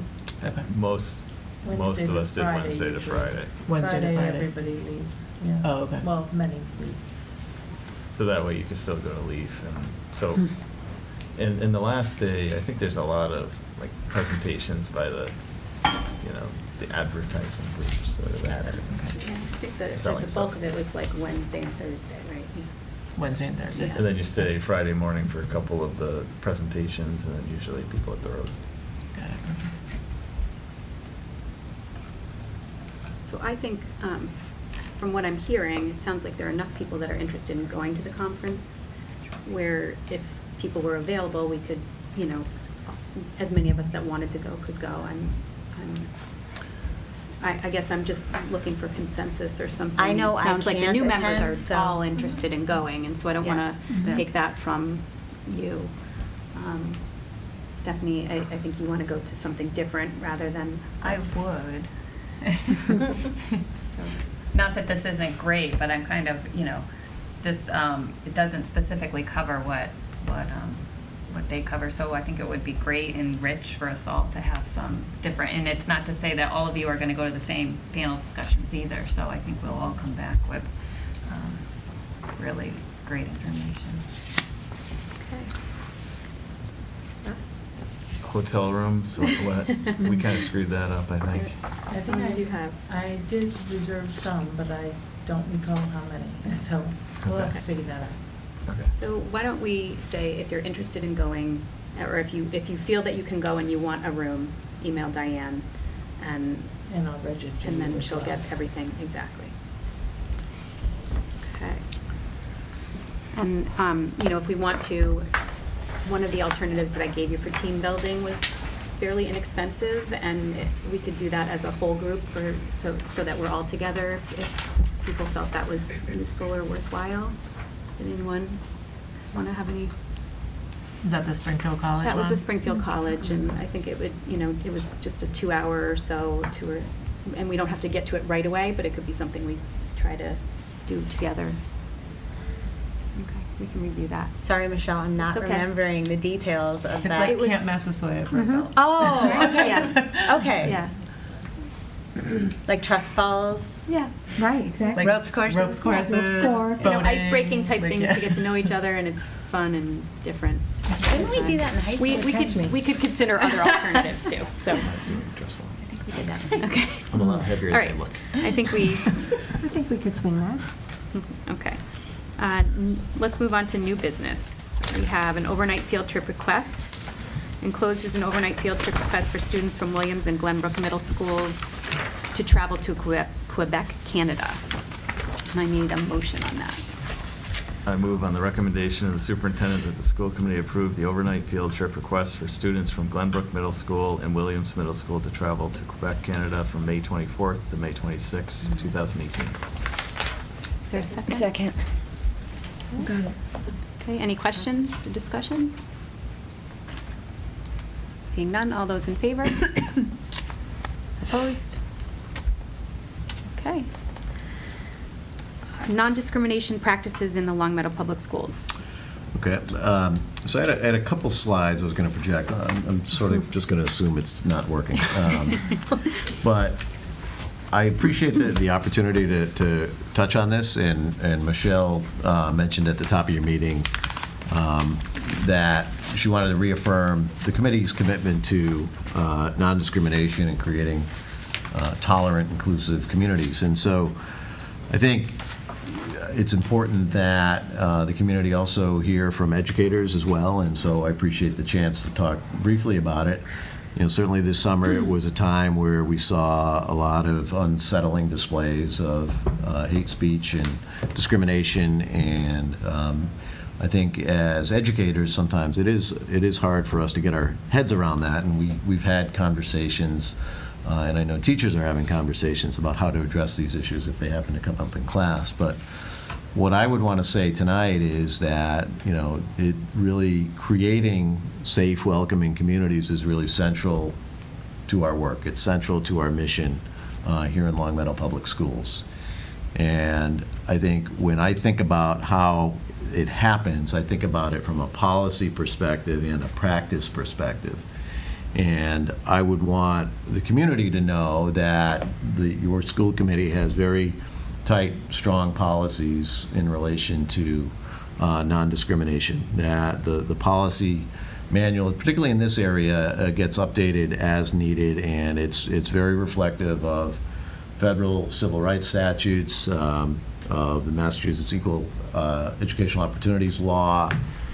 There is very strong, tight language about workplace harassment, student-on-student harassment, bullying. There's anti-hazing policies. So there's a range of policies that we rely on as administrators to ensure that we create the types of learning communities that we want. And so I would also remind the community that we have a civil rights compliance officer. The committee has designated in past years the director of pupil services, who is Jean Fontaine. So Jean is our civil rights compliance officer, in that if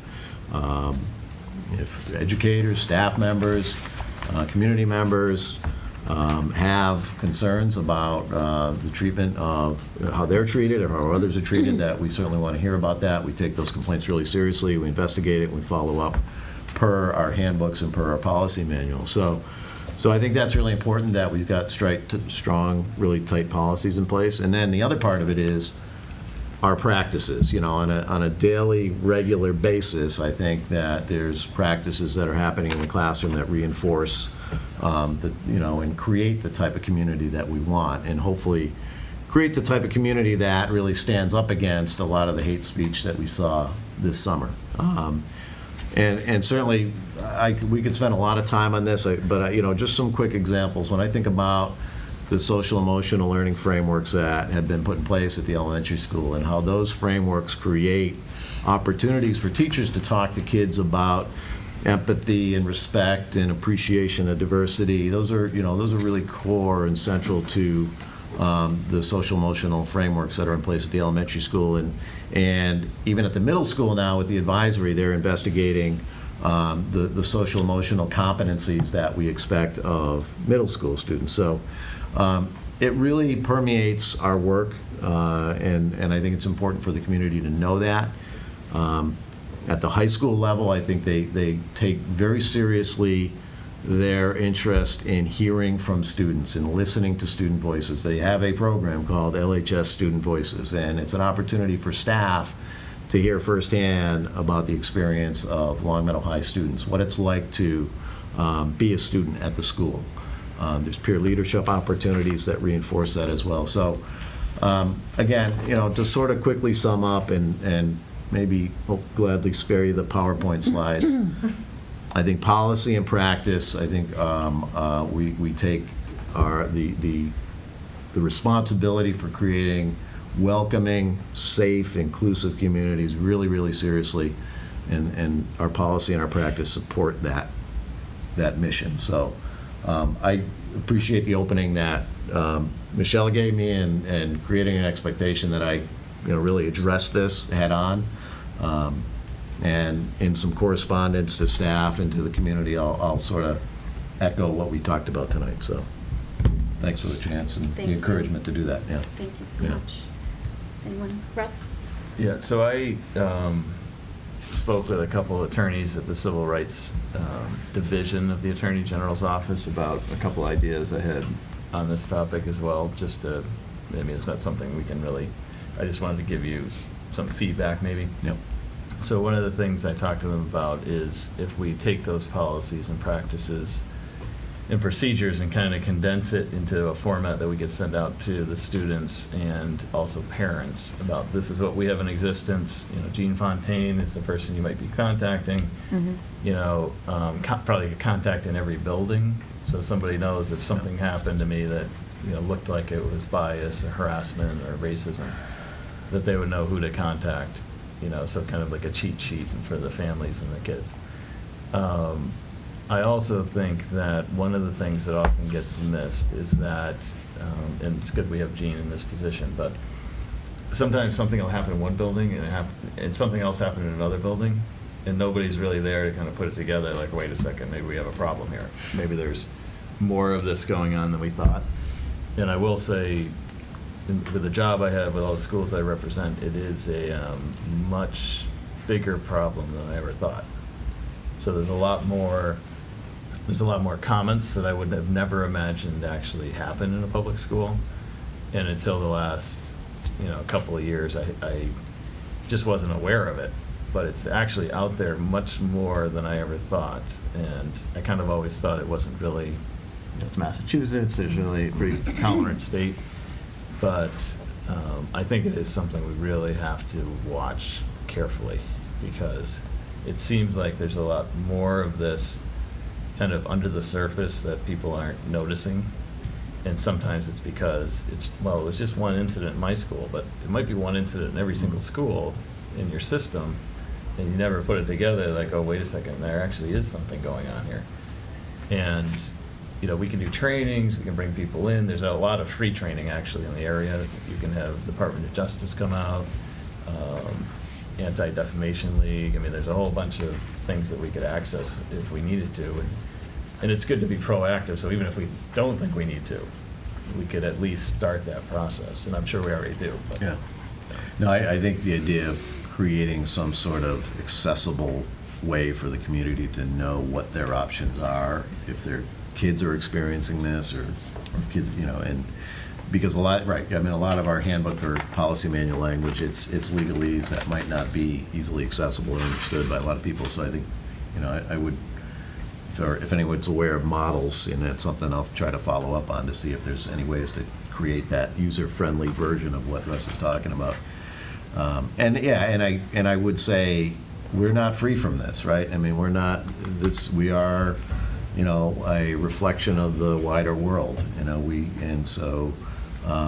that's why we have these practices and these policies in place, because unfortunately we do experience acts of intolerance or harassment in our schools. We take it really seriously. I think we respond to it quickly.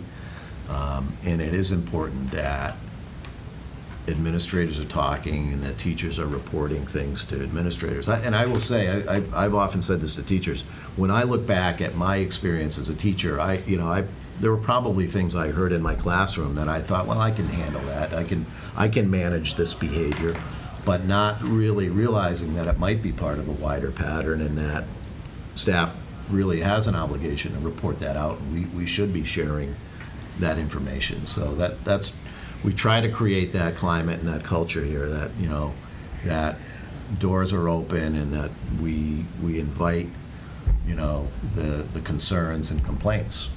We're not perfect, but we will hit these things hard with investigations and follow up if it does surface. So Well, I think that's an important message too. Is I'm usually not the zero tolerance type. I mean, there's always gray area, but this is one area where there's no gray area. I mean, it is zero tolerance. So Right. if something happens, Right. we would immediately deal with it swiftly and probably harshly, because the reality is this is the type of thing that there should be zero tolerance for. Beth, I guess I'm just looking for some background information, because everything I'm hearing Marty say and Russ say, I agree with, but then I'm going back to the correspondence submitted at the beginning of the meeting, and I guess, I don't want to speak too much on behalf of Karen and Melanie, but being the 3 new members, it looks like this resolution that they're speaking about was introduced, obviously, in December of 2016, before we were members. So I guess I'm curious as to why, 2 things, why we aren't reintroducing it like they're asking for, or what is the basis for why that didn't pass in the beginning? Is it's too redundant or piggybacks too much on our own existing policy? I guess I need some clarification on, everything that you're saying I agree with, and it seems like we have that great foundation in place, and absolutely none of this should be tolerated, and we definitely want a safe environment for all of our kids. So being a new member, I guess I'm just looking for some clarification as to, maybe it's just the language, resolution versus policy, or are the things too similar and we feel like we already have that in place? If someone could maybe just speak to that briefly. Or does this need to be like a new agenda item? I don't want to get too into it. I could give you a brief. So I think there was kind of a variety of reasons on the committee. I think people voted, nobody voted against the resolution. I think what happened is people voted not to vote on resolutions in general for different reasons. So I'll just speak to mine. Mine was basically, one, I'm a horrible politician, so I mean, I'm just got on the committee to deal with these local issues, really.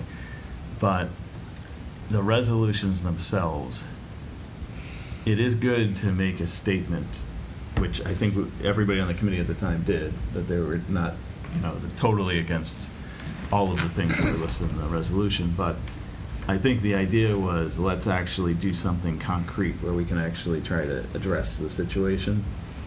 So a resolution, I mean, you can say it goes out. It's not going to affect the daily life of the kid at all, really, or probably it won't.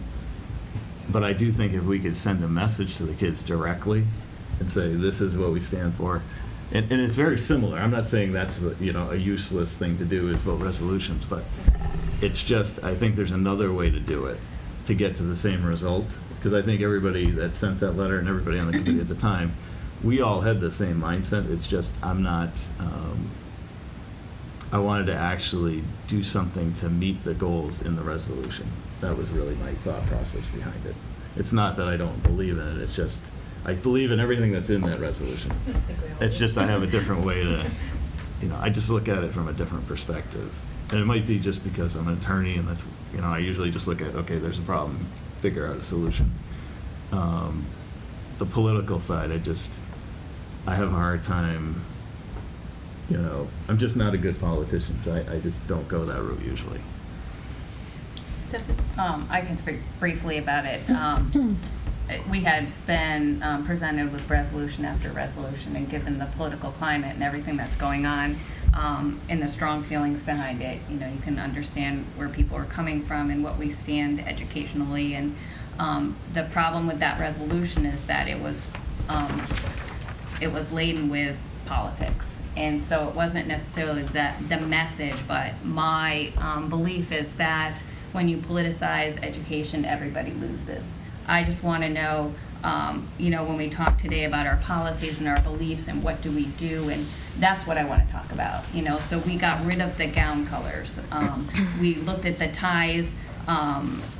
Logo that was out there was with male dress shirts and ties that we had seen and not thought about twice until then. So it was really actions and what do our policies say, because this is our belief. But a resolution that has political undertones, whether, whatever they may be, I don't think it's going to help anybody. So I'm not sure if the new resolution that was put forward kind of got rid of that and it was a little bit different, but it really is about what do we stand for and how do we back that up with our policies and our actions. And that really is what I'm all about. I think the committee's actions have shown that over the past year that I've been on it. And so that was really, it was resolution after resolution, and it's like, okay, it's a lot of talk, where's our action and what are we doing? And it does take a lot of effort to go through every resolution and then to have these big discussions about it, and it's time wasted on things that we should be really examining, and there is always room for improvement. And when we talk about discrimination, we talk about things where our values and our policies, there's always room, and we always need to be analyzing and just, and so that's where it is. We have these values in place, and there is always room for improvement, and I think that that's what Russ said and Marty just said, and that's where I want to put my time. And it's not to say that a resolution doesn't have its place, because I believe that it is a powerful thing in certain times, but that one was, the way in which it was written, I don't think that it would have served a purpose and the goal that it was intended.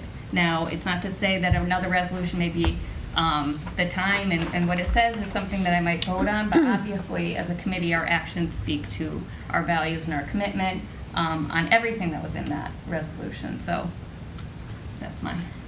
And I think what we're doing right now is okay. I just want to make sure that if we could add this as an agenda item, and I think just giving the summaries and best question are still within the boundaries of what we can do tonight. I just want to be careful that we're not talking about this so much that it should have been on the agenda, and therefore, but if we want to move around, just be conscious of that this isn't on our agenda.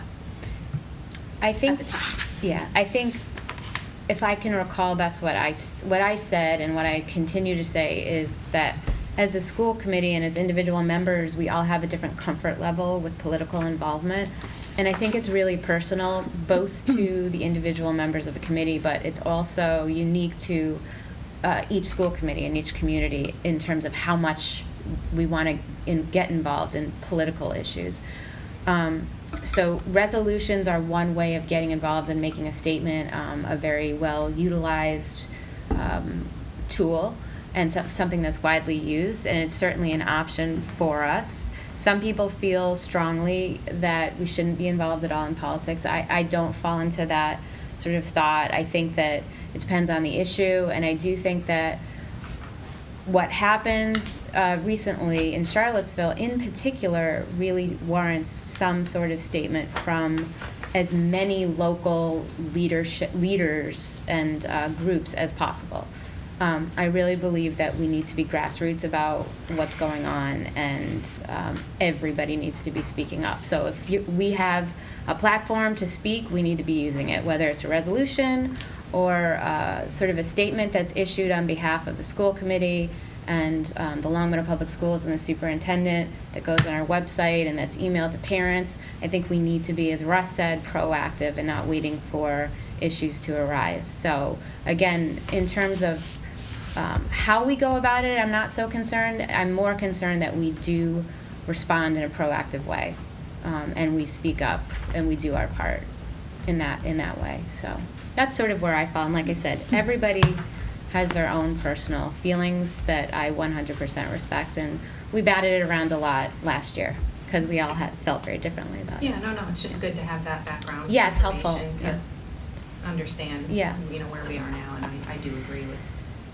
the things that were said earlier as far as putting the word out there, being proactive about it. Okay. Okay. Any other questions for Marty on the non-discrimination policies or? I just wanted to throw this out as maybe a possible PD, because I think that what I saw over the summer with the younger kids and things that they're exposed to in all sorts of settings, and whether it's sports or activities and that, is that the young kids are coming with a lot of information that is, it's hurtful to other kids, it's disturbing, I don't think they know how to process it, so it's something I think we need to keep our eye on teachers having this information brought to them and not knowing what to do, because these kids don't know how to process it, they don't know what it means. I suspect we're going to see some things play out with that, with kids using words that they don't know what they mean, and they're, and they're hurtful, and so I think that we're going to need to keep an eye on how we can support teachers and how to handle that. Fair enough, yeah. A good time to have that increase in the adjustment counselors, for sure. And this is not, this doesn't cover what you described, but just in terms of the staff development piece, it is part of an annual required training that teachers have to go through, a civil rights mandated training and a training relating to bullying and harassment. So and they annually sign off on receiving the employee handbook and the rules that are connected to your policy manual. So we feel like, there's always room for improvement, and I like what you described, because I think a lot of teachers probably could use some help in, like, how do I deal with these delicate issues in my classroom? And parents too, I think. Yeah. But we try to cover our bases, at least in terms of having staff acknowledge and understand your policies on these things. Yeah. Jess and then Russ?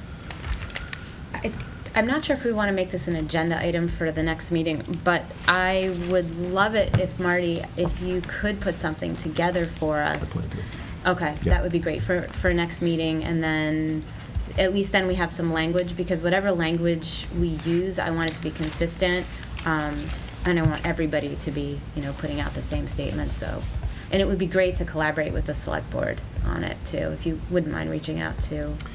Yeah, I guess I was thinking more like along the lines what Russ described, and some type of information that I'd want to get out to families so that they understand what our core values are on these things, and then also what our policies are, and then what options and rights they have if they're experiencing discrimination or intolerance and that kind of thing. So I could put that together and get it out to families fairly quickly. And maybe a link, if possible, on the website to everything that you're sending out, just so people can revisit it if they ever need to. Something that's, the cheat sheet, but a link to it might be useful. Okay.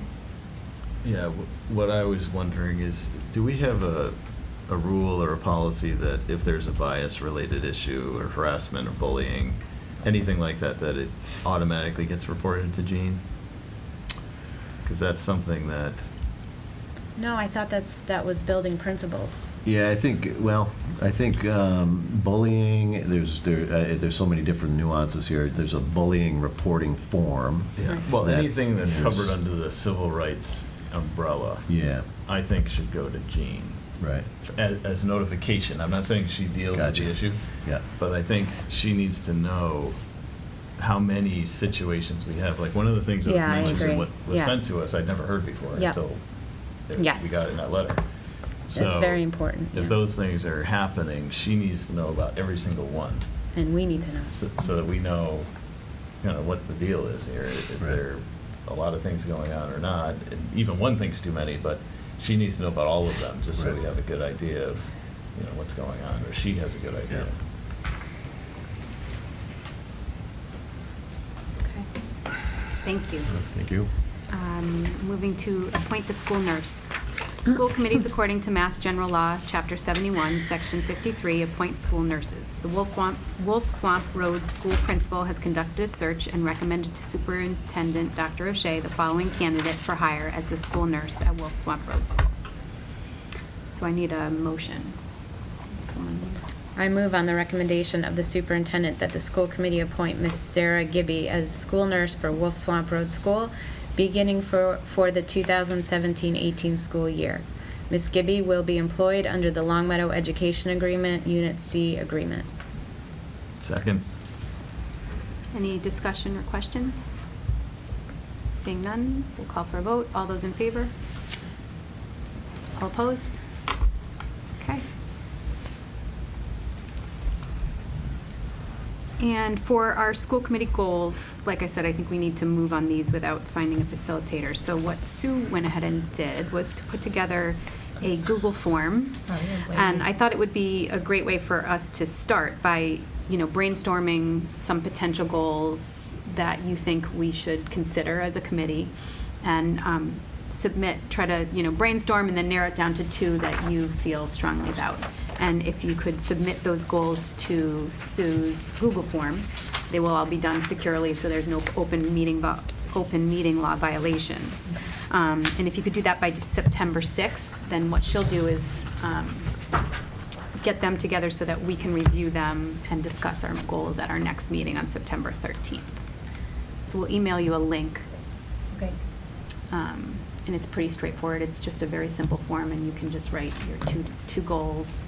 And then what we'll do is, at our next meeting, we'll see the report that she's got and try to consolidate those and see how we can select from there. Does that make sense to everyone? Thank you, Sue. Sure. Thank you. Only 2? We can't submit like 20 or 30? The minute, Like last year?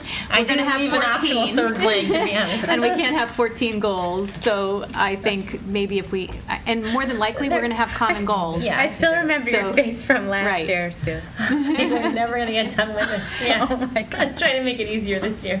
Thank you for getting ahead of us. We need of that limits. for us.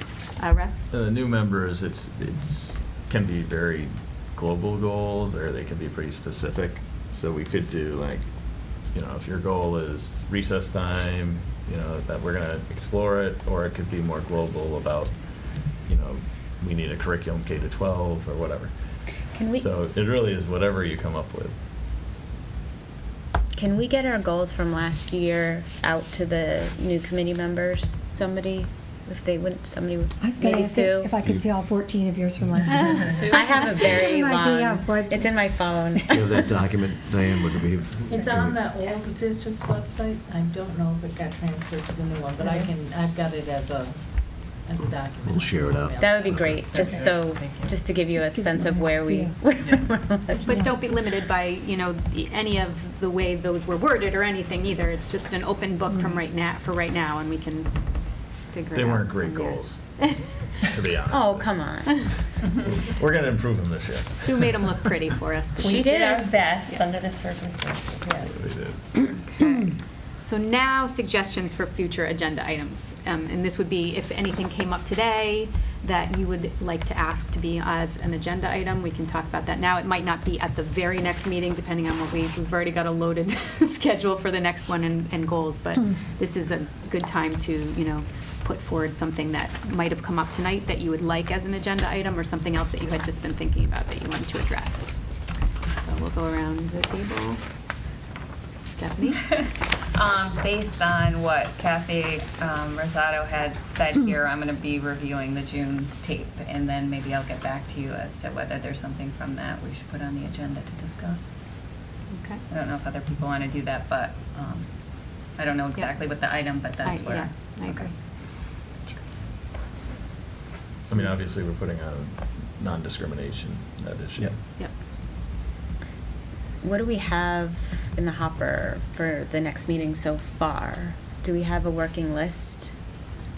We have somewhat of a working list. On there now is your task force with the select board, if I'm remembering correctly. I'm going to dig it up. I think there's something about long-range plan of the select board on there. I'm trying to get there quickly, hold on. Does anyone know what those are, the task force Yeah, and that's the? from the Yeah, we last- talked about Oh, right. The pension task force. Oh, right, okay. Thanks. I'll chime in a little bit. That on our radar screen administratively, we at some point like to bring forward some information to you on the elementary report card. District goal setting. We're close to having a district improvement plan that we'd like to report to you on. The pension task force, we mentioned that. And then the school committee goals, that's all I School have committee on there. goals. And just, I think it will probably be more organized than it was last year, thanks to Sue's Google form, but we should probably assume that that might take us an hour, from start to finish the goals. Maybe, yeah, I'm not being Maybe, optimistic, maybe. but I think the next meeting, that has to be our main focus on I agree. discussion. I don't think we should add much else to it of But we can, substance. but now's the time to just, Marty and I will look at what, Yeah. the timing is, but if there's anything else now, we'll put it on the list and it'll go into the docket, and if it can't go for next one, it'll go as soon as we have time. Just to put on the radar, I'm hoping to meet with Marty about METCO, just to hear about what we have in place to review how it's going, the engagement with families, hearing from families, if we can have some sort of, just hearing how that's going. I think we had made that statement at the end of last year about really committing ourselves to METCO and seeing where we can make improvements and getting a sense of where it is. So maybe once I have that meeting with hopefully Marty and Sandra McDonald, is that right? And want to involve Sue as well. Yeah. Okay, then we can put Sandy that McDonald. on the agenda. Okay, anything else? I also want to, sorry, Michelle. Yeah, no, go ahead. I also want to make sure we have the curriculum / textbook issue. Maybe, I guess, Tom, you could think about a good time after the holidays that we could start thinking about that, so we don't, that was another thing we left at the end of last year. We talked about trying to stay on top of a little bit more this year. So if, Diane, maybe you could just add that to, what's the best way? Just add it to our list for January, maybe, just so we don't forget. I'm trying to make sure we have a process in place so we don't forget. And when you say, the it would be just if there are any curriculum revisions or textbook adoptions that we might need for the next school year, to know about that early on, is that? Yeah. Okay. Yeah. And to get some updates about who's working on what, where we are with different textbooks, and Like my report, maybe? that would be great, just to provide more information. A report, I think so. One of the things that we've talked about is just more regular curriculum reports, and I think it would be helpful to the committee to kind of understand what balls are in the air and what curriculum revisions are Before budget we're season. looking at, and what Yeah. textbooks might we need for next year, that kind of thing. Yeah. So just to piggyback on that, and I'm not sure how these issues get handled, but I had a parent ask me about our science books, and just from my knowledge of last year, is it my understanding that you got K through 5, the elementary school got the new FOSS science? So the Right. question was specifically regarding middle school textbooks, and they're Under dating. under They're review. dating. Just met, yeah, it's not in the report, because we just met yesterday, they haven't written the report up, but Oh, it's good. under review this year. We have a 6-year contract with Discovery Ed, which is what they use for their primary source at the middle school, and they do want to look at some alternative texts for next year, so they'll Are start we their in the process. 6th year? The 5th We year? are in the 6th year. Yeah. And is that the text or the program, like the curriculum program? It's Because an this was- online text, and it's also a kind of a hands-on program that kids can manipulate and things like that. So they use it as the foundation for what they do, and then they use a lot of other ancillary things. So they're looking to kind of tighten that curriculum up, or tighten up that way of method of delivery for middle school. How about the textbook? do they use the textbook per se as much, or they're not relying on it so No, much, they or- hardly ever use a textbook. Okay. In 7th and 8th especially. Oh, Sixth yeah. grade. Sixth grade. Sixth grade I does. was like, Yes. Just Yeah. saw It's that kind of our thing. target grade. I just saw that antique. Yes. Yeah. So 7th and 8th, they're very hands-on. They're in the lab all the time in 7th and 8th grade. So when we get questions like this, is this the place we discuss it? Do I pick up the phone and call and ask someone about it? Like how, what's the process? If you are hearing from community members with good questions like that, we always appreciate the opportunity to talk to those community members. And so if they're willing and able, and you can put them in touch with us, we would love those chances. And then what I try to do is I will circle back to the school committee member that raised the issue with me, just so you know that I checked in with the parent, and this was the information we provided, and then committee members can make some decisions about next steps based on that. So Okay. that's always helpful if we can make those connections. And just the indoor air quality issue, keeping that going through as well this year. I think last year we just kept it on a few agendas just to keep moving ahead with it, because as Tom and I were discussing, it's a big issue at the middle schools, but just to keep incrementally working on it makes a big difference. So continuing the discussion on that, maybe within the next few meetings, possibly having Dan back, we can chat. I would like to look a little bit at, Glenbrook was talking about air conditioners, and I want to circle back, like Marty said, to the air conditioner quote that you got. Thank you very much for doing that, Tom, for Williams. So that should be an agenda item at some point this fall, or sooner probably, but it's something we need to look at. And then for Glenbrook, I don't know if we want to look at air conditioners or if we want to look at fans that could possibly fit into those casement windows too, but that sort of thing would be helpful to have Dan here to talk about.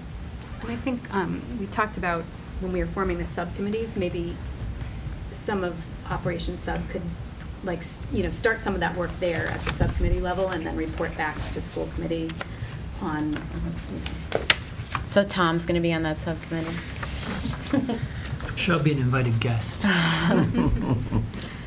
Okay. All right. Just a quick Beth. little add-on. It doesn't necessarily need to be an agenda item, but maybe in the next 3 months, maybe it should go back on the agenda. But I do share a lot of the concerns that Kathy Rosato had about the afternoon and the evening meetings.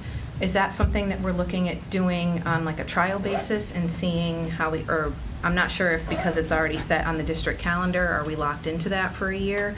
I certainly would not feel comfortable if we're getting a lot of kids who can't come during the daytime meeting to showcase whatever they need to, administrators, teachers, just a lot of the things that she said. And I'm also having a little bit of a concern with how many committee members are able to make the daytime meetings, given I may go back to work at some point. I don't know, Stephanie, Russ, I don't know exactly who's able to participate. So I guess it's not necessarily agenda, but just wondering if that's something that is locked in, or can we revisit and see how it goes, or? We could put it on the future agenda. We give it a few But I would months say and. nothing's ever locked in, really. Okay. Yeah.